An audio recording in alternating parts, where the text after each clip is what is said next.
परायापन दिल छू लेने वाली कहानी। नेहा, कहाँ हो तुम? शिवम ने घर के अंदर प्रवेश करते ही अपनी पत्नी नेहा को आवाज लगाते हुए कहा। अभी रसोई में हूँ, बस आ रही हूँ। नेहा झटपट रसोई से बाहर निकल आई। नेहा, फटाफट बढ़िया सी चाय बनाकर पिला दो, बड़ा मन कर रहा है चाय पीने का। शिवम ने दुकान से आने के बाद कपड़े बदलते हुए कहा। बस अभी लाई बनाकर, आप तब तक मुंह हाथ धो लीजिए। नेहा फिर से रसोई में चली गई और जल्दी से चाय बना लाई और चाय की प्याली शिवम के हाथ में पकड़ाकर उसके चेहरे को निहारने लगी। क्या हुआ नेहा, कोई खास बात है जो मेरा चेहरा बार बार निहार रही हो? शिवम ने एक हाथ में चाय का कप और दूसरे हाथ में मोबाइल पर आंखें गड़ाए हुए ही कहा। हाँ, मुझे तुमसे एक ज़रूरी बात करनी है, नेहा ने शांत और सरल शब्दों में कहा। हाँ कहो, मैं सुन रहा हूँ।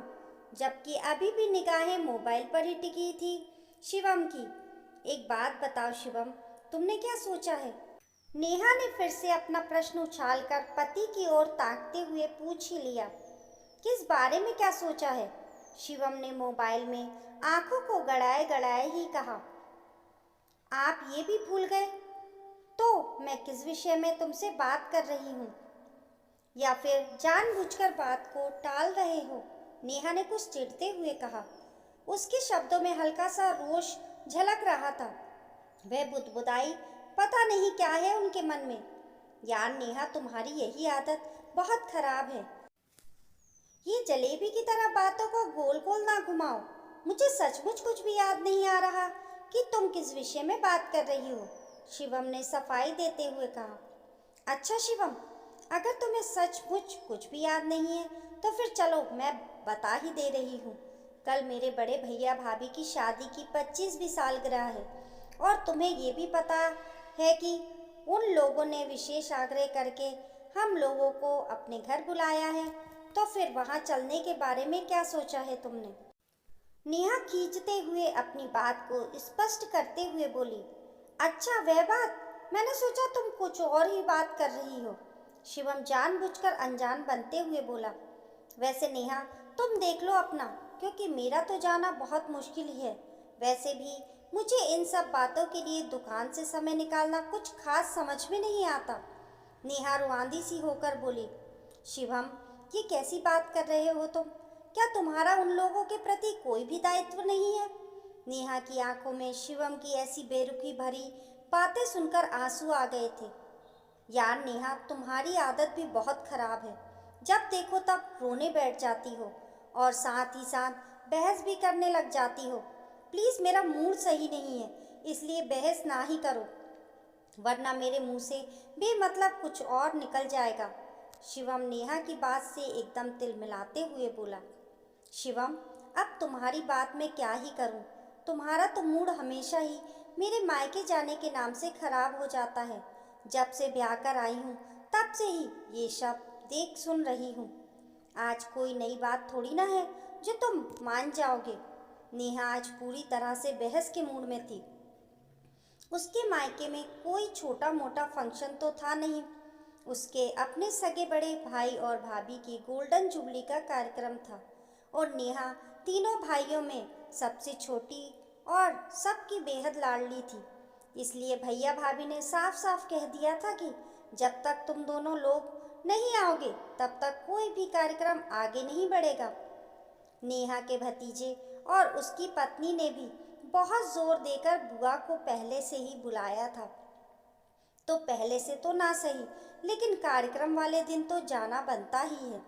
लेकिन शिवम को कुछ समझ में ही नहीं आ रहा था, या फिर वह जानबूझकर समझना नहीं चाह रहा था। नेहा, तुम्हारा इतना बड़ा परिवार है, 3 भाई भाभियों, उस पर भी तुम सबसे छोटी। जब देखो तब कोई ना कोई कार्यक्रम लगा ही रहता है उन सब लोगों के घर पर। मुझे नहीं अच्छा लगता वहाँ पर रोज रोज जाना।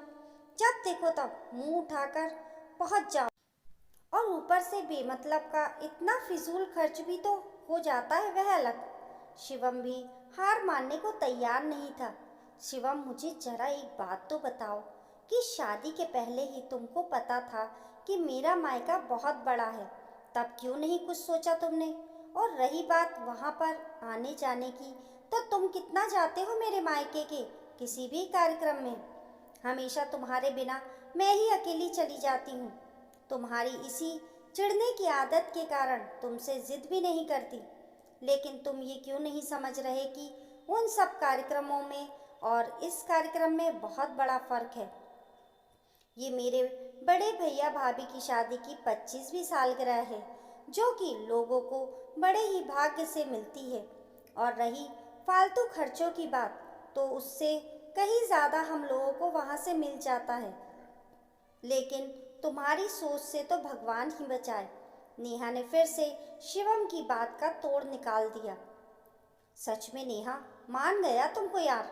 तुमसे बातों में तो कोई भी नहीं जीत सकता। अब तो शिवम खिसियाकर बोला।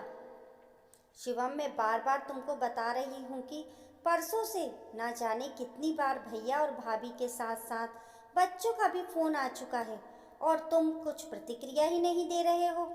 ऊपर से बेसरपेर की बातों का तूल ले रहे हो। नेहा भी अब तक बहुत खिसिया चुकी थी, लेकिन आज उसने मन ही मन कुछ निर्णय लिया था। नेहा के मायके का परिवार ईश्वर की कृपा से काफ़ी भरा पूरा था।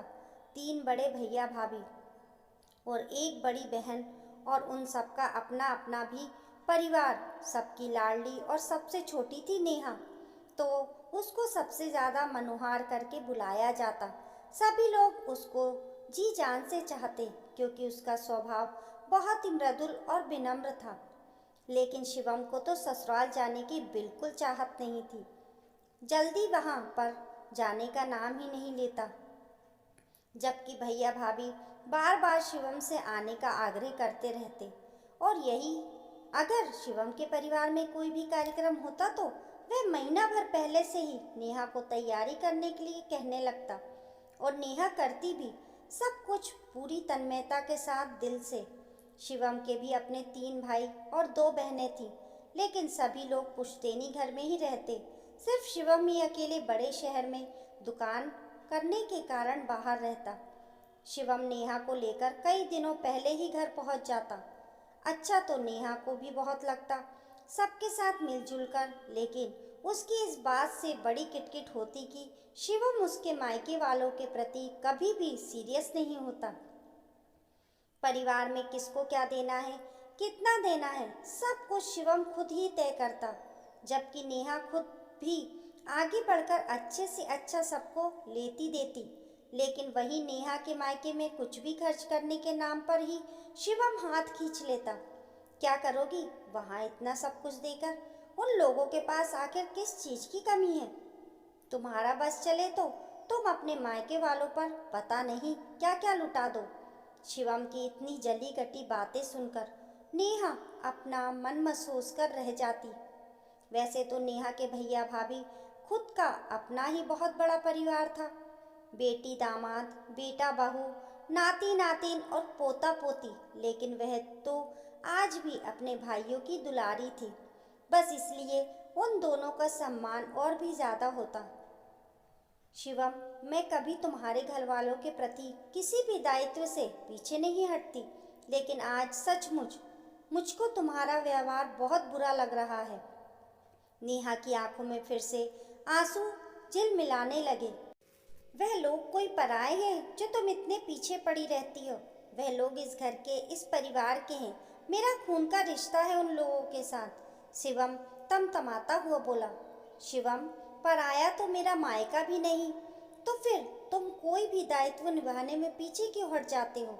मेरे भी खून के रिश्ते हैं मेरे मायके वालों के साथ। नेहा के सीने में शिवम के ये शब्द बिल्कुल कटार की तरह जाकर लगे।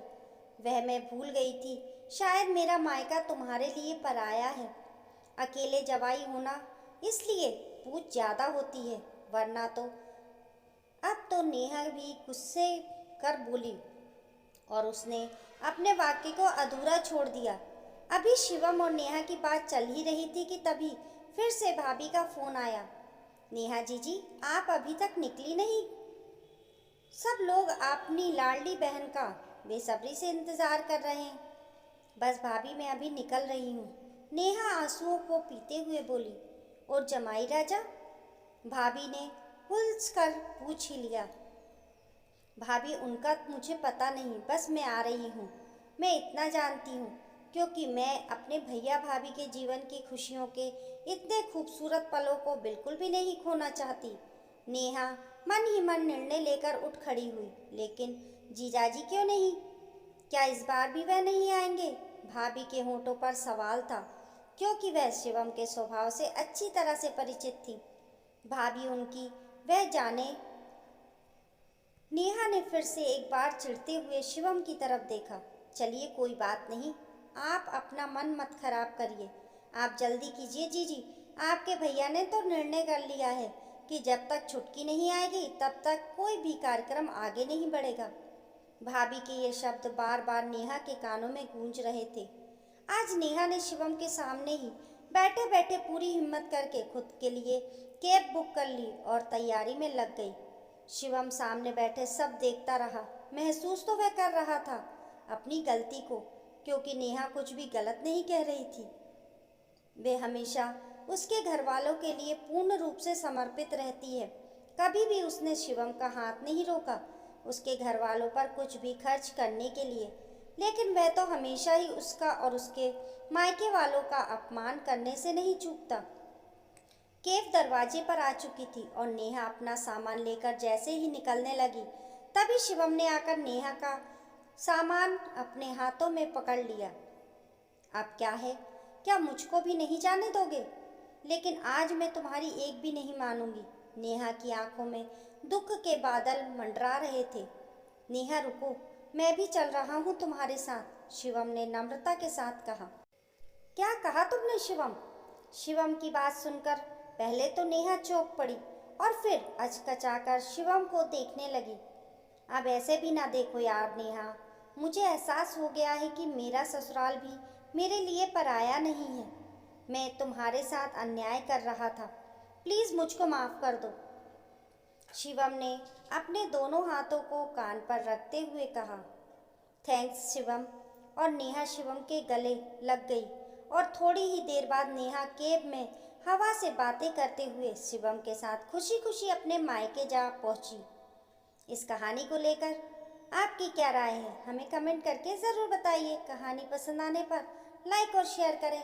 ऐसी ही अच्छी अच्छी कहानियों के लिए चैनल को सब्सक्राइब करना ना भूलें। मिलते हैं फिर एक नई कहानी के साथ, तब तक के लिए नमस्कार।